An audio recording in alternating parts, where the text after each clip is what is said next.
I was never allowed an SNES growing up. In fact, we weren't allowed anything that connected directly to the TV. That was until me and my brothers ganged together, put all of our money together, snuck into the CEX exchange shop, which I don't know if you guys will have outside of the UK, but is a shop that does like exchange for like secondhand electronics. And together we bought ourselves an Xbox 360. In fact, the only gaming device I had up until then was a Game Boy SP. Because of this, I missed out on a lot of game experiences that were core to people of my same age group growing up. I never experienced Chrono Trigger, for example, Final Fantasy VII, and many, many others. Instead, I got games like Final Fantasy Advance and Golden Sun. These games acted as a cornerstone of a large part of my introduction to fantasy growing up. I, of course, had fantasy books growing up, but getting access to games as a new medium through that access point of fantasy was a very interesting part. It's intriguing to me then that as I've grown up, I've distanced from that. When I look at myself now, I definitely lean towards the grittier, cynical, and darker fantasy than I do the more optimistic and heroic. When it comes to books, I jump to Ursula Le Guin's Earthsea saga, The Lies of Locke Lamora by Scott Lynch, and all of the Joe Abercrombie books. When it comes to games, my first stops are Dishonored, Skyrim, Mass Effect, and The Witcher 3.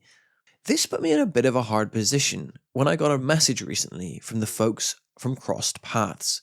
They reached out to me to talk about their new game, Legends of Akeroth, a TTRPG inspired by the JRPGs of old, a bright blue sky adventure with a focus on optimism, going out into the world and achieving heroic things.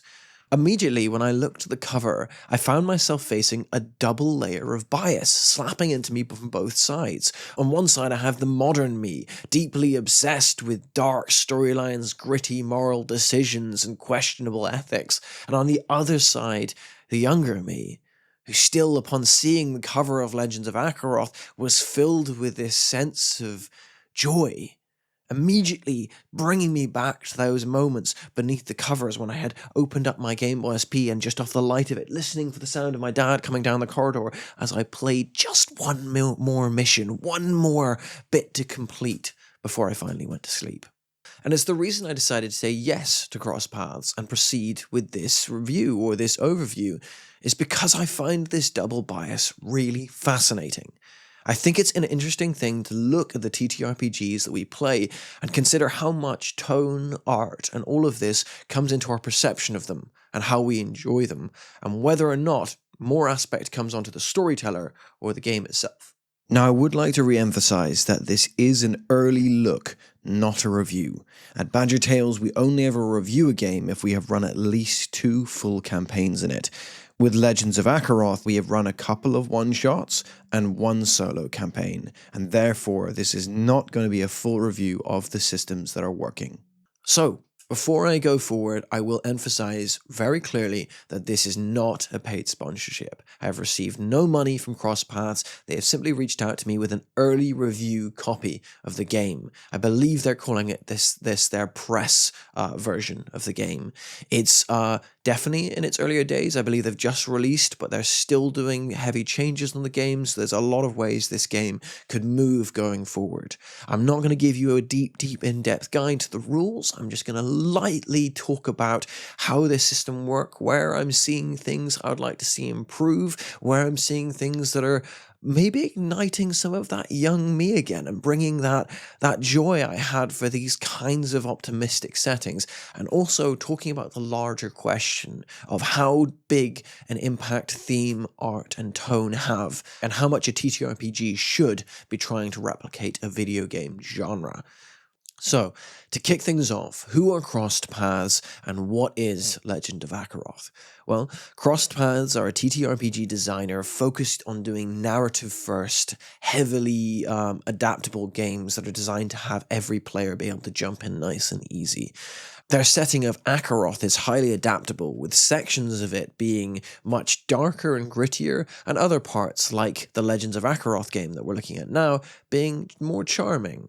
Their Draconim game, for example, takes place in the same world of Acaroth, but has a much darker tone with dragon riders and feels like this great grand fantasy epic, the style of Aragon or other fantasy books of that time. Meanwhile, they have other games like Bramble Trek, a game where you play as a traveling mouse folk through the world of Acaroth, journaling your adventures as you go.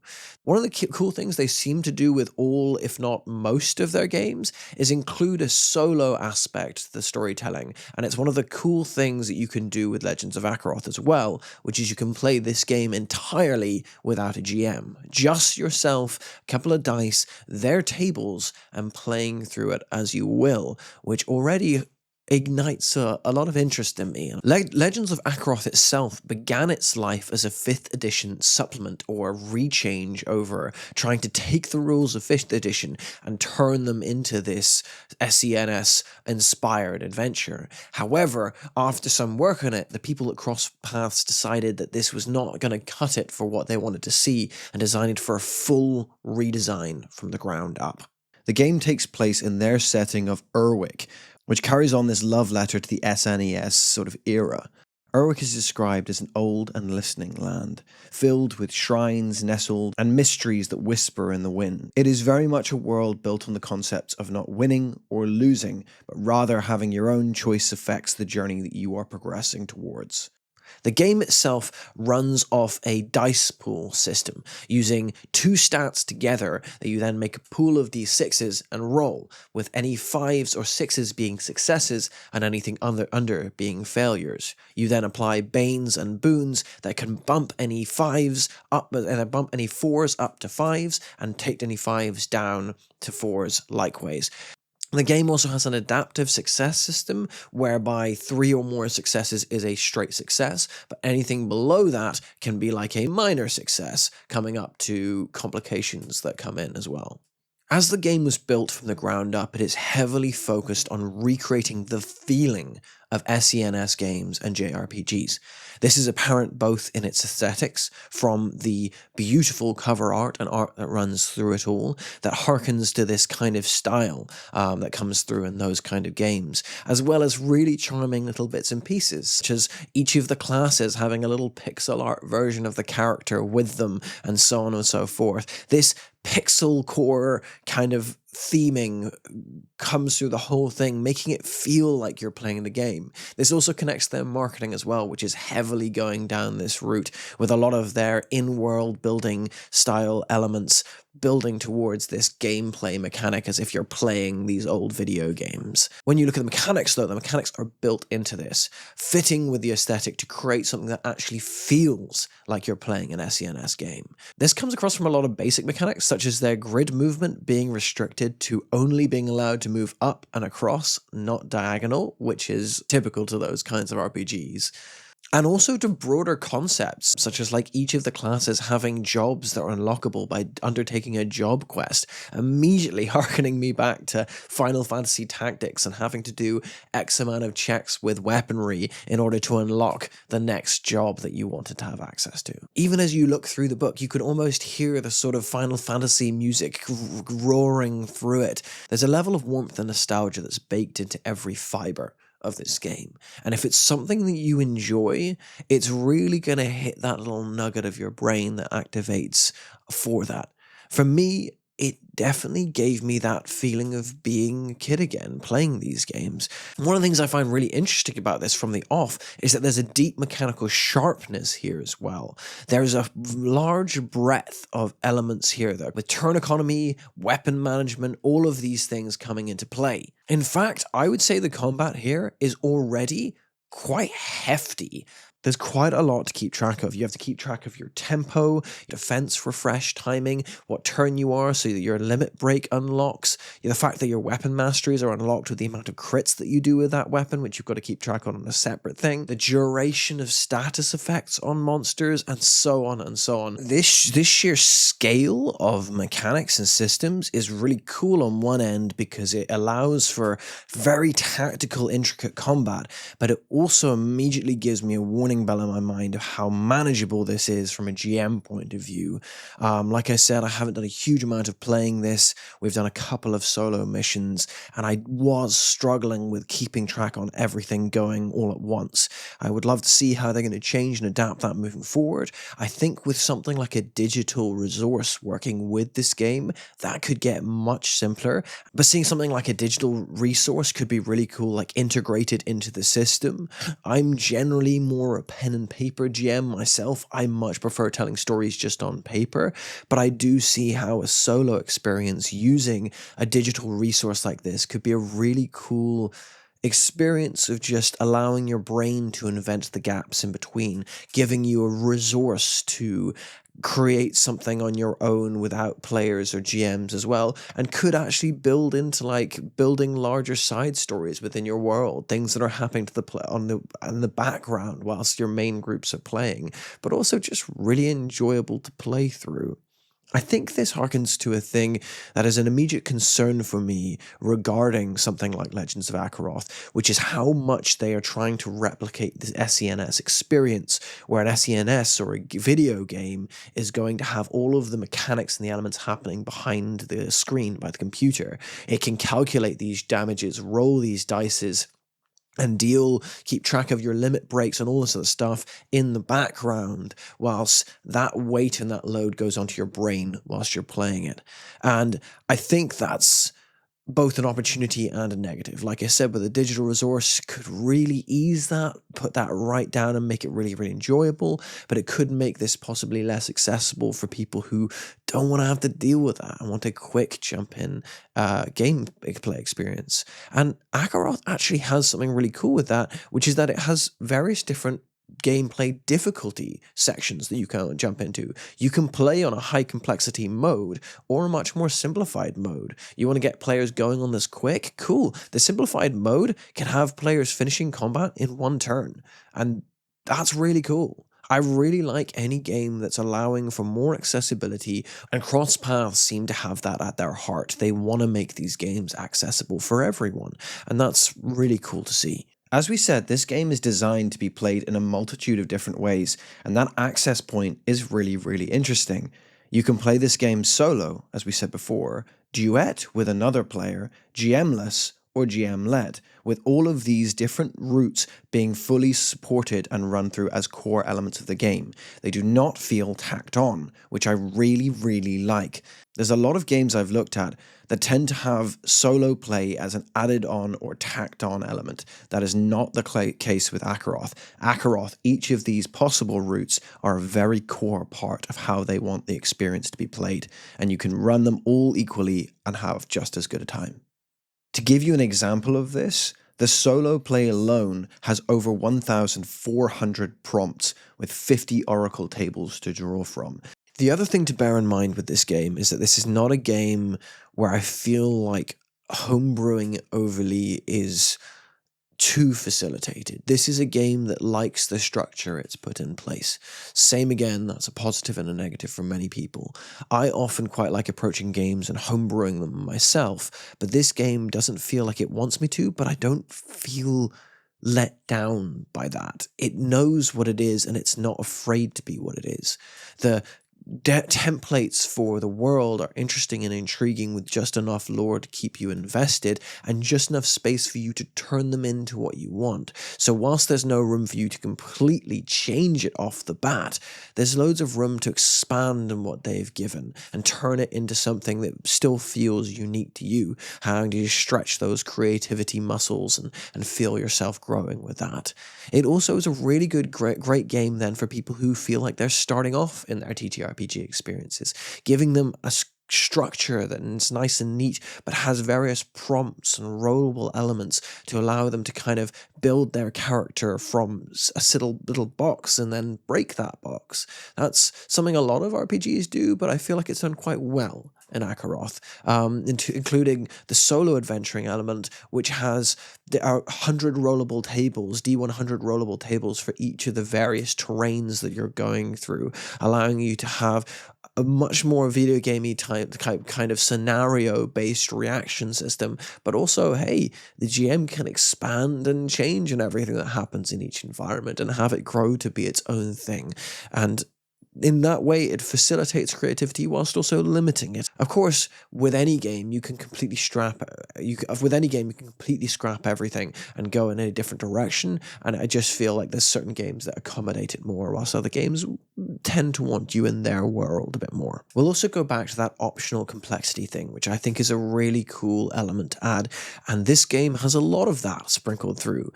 Alternative rule sets and alternative ways in which to take things within Acaroth is a very engaging idea and one that makes for so much room for adaptability in the system. I really like, for example, their zone-based as opposed to grid-based combat. You can choose to do that grid-based with, like I said, being able to move up and down, more Final Fantasy tactics, or you can do sort of zone-based combat, similar to the old Final Fantasies or even Golden Sun to a degree. In zone-based combat, it's very simplified, with you jumping between far, the central zone, which is where the engagement happens, and the back zone of the enemies, and from this you can run the combats really, really fast and engagingly. It's fun to see that tactical combat work both in the grid-based and in the zone-based.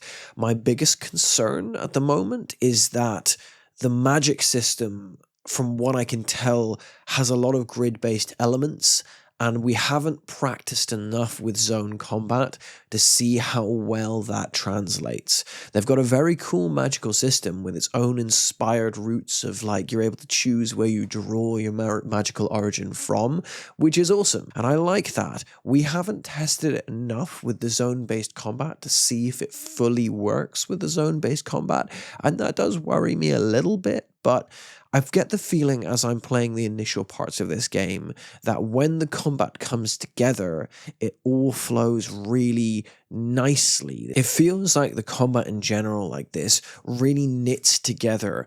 If you get past the constant management element of it, I feel like it works very well and has that tactical sharpness that people enjoy, as well as having like that big moments of doing those massive attacks that really make you feel powerful and give you that power burst feeling. A lot of games are doing the solo experience, and it's one of the things that we'll be looking at in Badger Tales moving forwards. But I feel like Acaroth has got a unique position to sell that solo experience quite a lot stronger than a lot of the rest of them. Due to its game focus, its solo experience game focus, it kind of has the ability to resonate that more, and it does that very well through things like guilds and waymates. Waymates are simplified character sheets that you can bring along with you that are adventurers that you have from your guild or you've met along the way. It's a way for, if it's in GM play, for the GM to add like NPCs into combat as well, or if a player dips out for a while, they swap their sheet in for a waymate sheet, which can then fill in the spot whilst they're gone. Works very much the same in solo play, where it allows you to basically conduct your own little party of characters that fight along with you, acting with their own abilities, their own limit breaks, their own elements, and I think that's really, really cool. I did see a review earlier, or like an early look at this, that was saying that the implementation of like companion adventures for these waymates would be really cool, and I'd like to see that. It'd be very cool if you had an element of like writing into the waymates sheet based on a number of prompts, something that they really want or something that they can achieve, and then allowing the players to go on missions to unlock new elements for this waymate or connect with them, and maybe unlock a new ability for them if they complete like a companion mission for them. That could be really, really, really cool. I'm also really excited to continue my solo play. For the last while, I've been doing a solo play, playing as a badger, burrowkin, of course I am, called Ragamuffin, whose whole adventure has just been about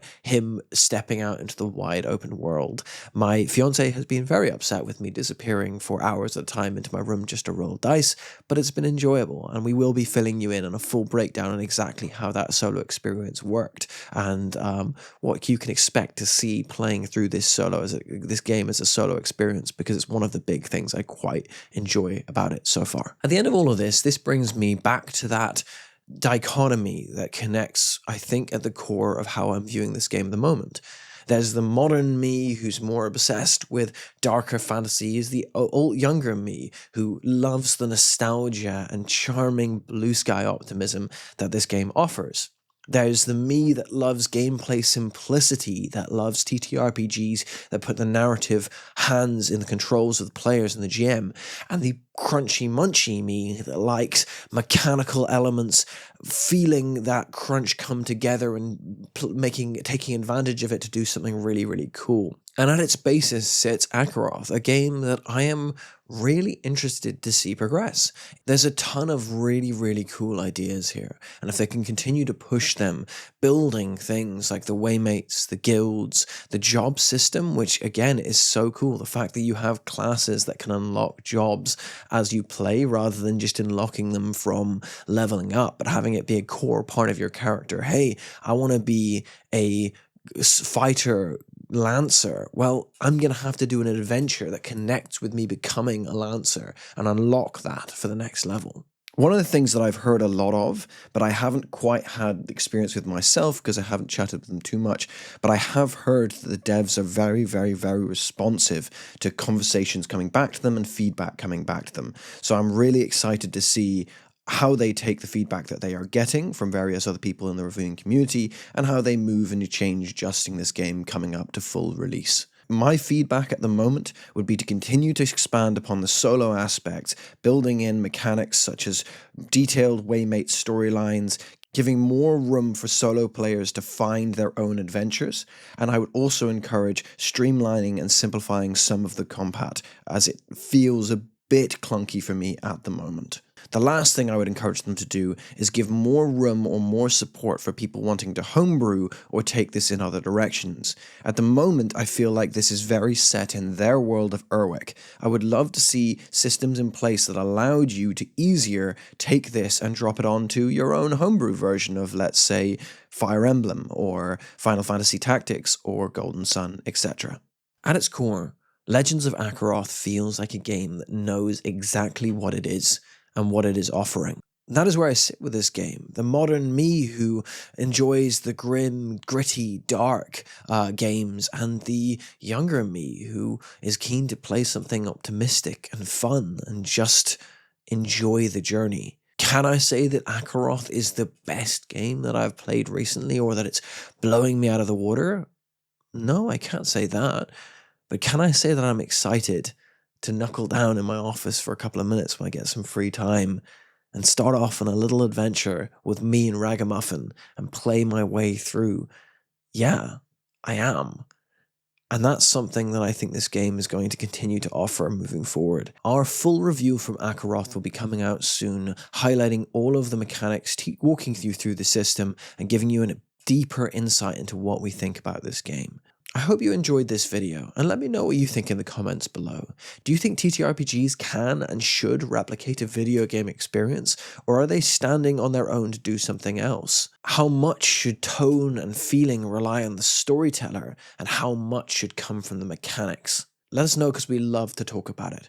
Should you want to play Legends of Akeroth or any of the various other TTRPGs we cover, such as Daggerheart, Draw Steel, Dungeons & Dragons, and much, much, much more, check us out at www.badgertales.co.uk. You can also follow us here, where we post advice on TTRPGs, our reviews of TTRPGs, and tips on voice acting, storytelling, and everything in between. Thanks very much for watching, and hopefully we'll see you next time. All the best.